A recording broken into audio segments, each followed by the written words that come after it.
हैं जिन्हें हम बोर्ड में बैठकर या यूपीएससी का बोर्ड पहचानता है और उसके आधार पर यह अनुमान लगाता है कि आपका व्यक्तित्व कैसा है। मसलन मैंने अगर लिखा कि मैं दिल्ली की अनधिकृत बस्ती में पैदा हुआ, तो अगर मेरा डिटेल्ड एप्लीकेशन फॉर्म किसी समझदार व्यक्ति के सामने है तो वो इसे देखकर जानना चाहेगा कि दिल्ली की अनधिकृत बस्तियों के बारे में जानकारी मुझे है भी या नहीं। दिल्ली की अनधिकृत बस्तियों में सीवेज डिस्पोजल कैसे होता है? ये सवाल आपको अगर मान लीजिए यूपीएससी के बोर्ड में पूछा जाए तो आपको अचानक हवा से टपका हुआ सवाल लगेगा, लेकिन दरअसल है नहीं, क्योंकि ये उसी आवेदन पत्र से निकल रहा है जिसमें मैंने घोषणा की है कि मैं दिल्ली की अनधिकृत बस्ती में पैदा हुआ, वहां बढ़ा। बस यही तो करना होता है। अब सवाल है कि परीक्षार्थी इसमें क्या करे? वो अपने पैदा होने की जगह नहीं बदल सकता, उसे बदलने की जरूरत भी नहीं, क्योंकि जैसा मैंने कहा, आपके जीवन के चाहे कोई भी अनुभव क्यों ना हो, वे तमाम अनुभव आपके व्यक्तित्व में कंट्रीब्यूट करते हैं, आपके व्यक्तित्व में शामिल होते हैं। यदि कोई एक ऐसा व्यक्ति है जिसका जन्म, जिसे हम कहते हैं विद द सिल्वर स्पून हुआ, जिसने शुरुआत से ही गोल्फ खेला, बिलियर्ड्स खेला, ठीक है, कोई बुराई नहीं है गोल्फ खेलने में, बिलियर्ड्स खेलने में, उसने उसके व्यक्तित्व में वो चीजें जुड़ी। लेकिन आपने अगर गुल्ली डंडा खेला तो गुल्ली डंडा ने भी तो आपके जीवन में कुछ जोड़ा होगा। और यही दरअसल हम यूपीएससी बोर्ड में जानने की कोशिश करते हैं। ये एक के बेहतर और दूसरे के कम बेहतर होने का परीक्षण है ही नहीं। ये तो आपके व्यक्तित्व में जो ईमानदारी से आपने कहा है, उस ईमानदारी की जांच पर है जो यहां की जाती है। इसलिए जो पहली सलाह मैं अक्सर परीक्षार्थियों को देता हूं वो ये है कि किसी भी कीमत पर फेक व्यक्तित्व मत दिखाइए, नकली घोषणाएं मत कीजिए।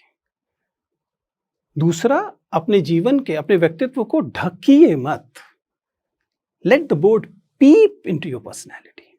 बोर्ड को अपने व्यक्तित्व में झांकने का मौका दीजिए, क्योंकि आपके व्यक्तित्व में ऐसा कुछ नहीं है जिसके लिए आपको शर्मिंदा होने की जरूरत है। चाहे आप 10वीं क्लास में फेल हो गए थे, चाहे आपके पिताजी किसी खोमचे वाला कार्य करते हैं, चाहे आपकी माताजी घरेलू महिला हैं और वह बाहर कामकाज नहीं करती, इनमें से कुछ भी शर्मिंदगी से भरा हुआ नहीं है। और इस सब ने आपके व्यक्तित्व में अपनी हिस्सेदारी की है, बढ़ाया है। पर्सनालिटी टेस्ट इन्हीं चीजों की जांच है। तो पहला सूत्र यह है कि अपनी पर्सनालिटी को नकली मत बनाइए, जो है उसे ईमानदारी से सामने रखिए। अब अगला सवाल यह है कि सामान्यतः उस तनाव की सेटिंग में, जब आप एक बड़े से कमरे में भेज दिए गए हैं और आपके सामने बैठा हुआ व्यक्ति ऐसा व्यक्ति है जिसकी उम्र 60-65 साल है, जिसने अपने पूरा करियर एक बड़े अधिकारी के तौर पर या एक पुलिस अधिकारी के तौर पर या एक सेना अधिकारी के तौर पर या एक एकेडमिक व्यक्ति के तौर पर बिता लिया है, उसकी ध्यान से देखती आंखों से आप परेशान न हो, तनाव में न आ जाएं, एक खुशमिजाज, एक अच्छे, तार्किक, संवेदनशील व्यक्ति की तरह अपने आप को दिखा पाएं, इसके लिए आपको क्या करना चाहिए? मेरी सलाह बहुत साधारण है। मैं आपसे इस समय बात कर रहा हूं।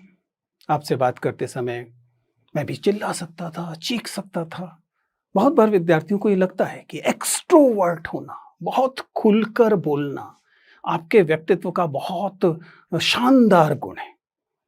सच्चाई ये है कि ना तो एक्सट्रोवर्ट होना, ना ही इंट्रोवर्ट होना व्यक्तित्व का अच्छा या बुरा गुण है। ये दोनों महत्वपूर्ण गुण हैं। तो ये मजबूरी है, साक्षात्कारकर्ताओं की मजबूरी है कि उन्हें भाषा में बात करनी पड़ती है।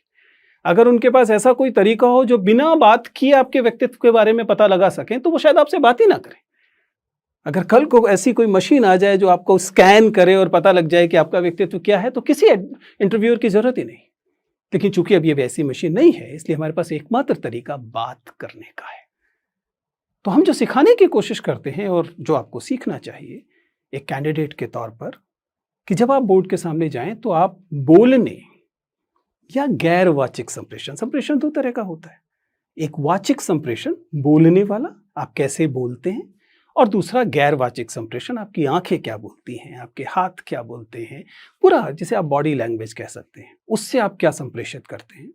आपको इसका भी ध्यान रखना पड़ता है। लेकिन सवाल है कि एक इंटरव्यू बोर्ड के सामने आप अपने आप को ऐसे कैसे पेश करें जिससे यह लगे कि आपके व्यक्तित्व में जो गुण हैं वो अधिकारी बनने के रास्ते में बाधा नहीं। इसके लिए जरूर हम लोगों ने कुछ तकनीकी चेकलिस्ट बना रखी होती है। मसलन मैं 5 चीजें जरूर जांचता हूँ। मैं बात करता हूँ पोस्चर की, यानी कि आप कैसे बैठे हैं, सिटिंग पोस्चर। मैं बात करता हूँ वर्बल कम्युनिकेशन की, वॉइस की, यानी कि आप कैसे बोल रहे हैं, आपकी आवाज़ बहुत ऊंची तो नहीं है या बहुत नीची तो नहीं। ध्यान रखिएगा, ये सारी चीज़ें संयोगवश नहीं होती। एंजाइटी आपकी आवाज़ को बढ़ा देती है। आप तेज बोल रहे हैं, ये आपके आत्मविश्वास का लक्षण नहीं है, ये आपके डरे होने का लक्षण है। और हम इस बात को बहुत आसानी से, कोई भी जो इतने सालों से, मैंने बताया कि बहुत वरिष्ठ अधिकारी हैं, बहुत अनुभवी व्यक्ति हैं, उधर बैठकर आपकी आवाज़ की शुरुआती 2 मिनट में जान चुके हैं कि आप कितने नर्वस हैं, और उसके लिए बहुत अधिक परिश्रम करने की आवश्यकता नहीं है। खैर, तो वॉइस लेवल यानी वर्बल कम्युनिकेशन, जिसमें कि गति और आवाज़ की का जो वॉल्यूम है, दोनों को देखा जाता है। इसके अलावा आई कांटेक्ट, सबसे खूबसूरत चीज मानव संप्रेषण में यदि कुछ है तो आपकी नजरें। अगर आप में आत्मविश्वास है, अगर आप ईमानदार हैं, तो आप बात करने वाले व्यक्ति की आंखों में देखते हैं। अगर नहीं है तो आप काम चलाते हुए चेहरे पर देखते हैं। लेकिन अगर आप झूठ बोल रहे हैं, अगर आप चुरा रहे हैं कुछ, अगर आप फेक कर रहे हैं कुछ, तो अक्सर आप ऊपर देखते हैं। एक साधारण सा तरीका है। कुल मिलाकर मैं क्या कह रहा हूं, जब आप किससे बात कर रहे हैं तो उसकी आंखों में या कम से कम चेहरे की तरफ देखिए। इसके अलावा हम बात करते हैं अक्सर हैंड मूवमेंट की, हाथों से आप क्या कहने की कोशिश करते हैं। ये एक अलग अलग समय में अलग अलग स्थितियां हैं, खड़े होते हुए अलग होता है, लेकिन चूंकि आमतौर पर साक्षात्कार बैठकर है, इसलिए सबसे आसान होता है कि आप न्यूनतम हैंड मूवमेंट रखते हैं। और फाइनली कुल मिलाकर प्रवाह, फ्लो, वह सबसे महत्वपूर्ण चीजों में से एक होता है कि आप जब बातचीत कर रहे हैं तो आप रुक रुक कर, अटक अटक कर बोल रहे हैं, या आप चूंकि अपनी बात पर यकीन रखते हैं इसलिए बात को एक प्रवाह में बोल रहे हैं। मैं ये नहीं कह रहा कि सभी लोग बराबर क्षमता से भरे हुए होंगे, क्षमताएं कम या ज्यादा हो सकती हैं, लेकिन कुल मिला के ये एक ब्रॉड स्पेक्ट्रम है, एक बड़ी सी एक चेकलिस्ट है 4-5 चीज़ों की जिनका आप ध्यान रख सकते हैं जब आप साक्षात्कार में, किसी भी साक्षात्कार में हो, और यूपीएससी साक्षात्कार में तो खास तौर से। ये वो मूल बिंदु हैं जिनसे हम बात करते हैं। लेकिन जैसे कि किसी भी भाषिक चीज के साथ होता है, अंततः महत्वपूर्ण यह है कि आप क्या बोलते हैं, विषय वस्तु क्या है, कंटेंट क्या है। क्या आप केवल जार्गन दे रहे हैं, क्या आप ब्लफ कर रहे हैं। किसी भी इंटरव्यू को, खासतौर से यूपीएससी इंटरव्यू को तबाह करने के लिए आपका केवल एक बार झूठ बोलना काफी है। आपको किसी सवाल का उत्तर नहीं पता, और ऐसा स्कूलों में चल जाता है, इसलिए कई बार आदत होती है कि आपको सवाल का जवाब नहीं पता है, लेकिन आपसे पूछा गया तो आपने कहा हाँ पता है, और जब आपने उत्तर दिया तो वह उत्तर आपके अनुमान पर, गेस पर आधारित था। इंटरव्यू आपको यह सुविधा नहीं देता।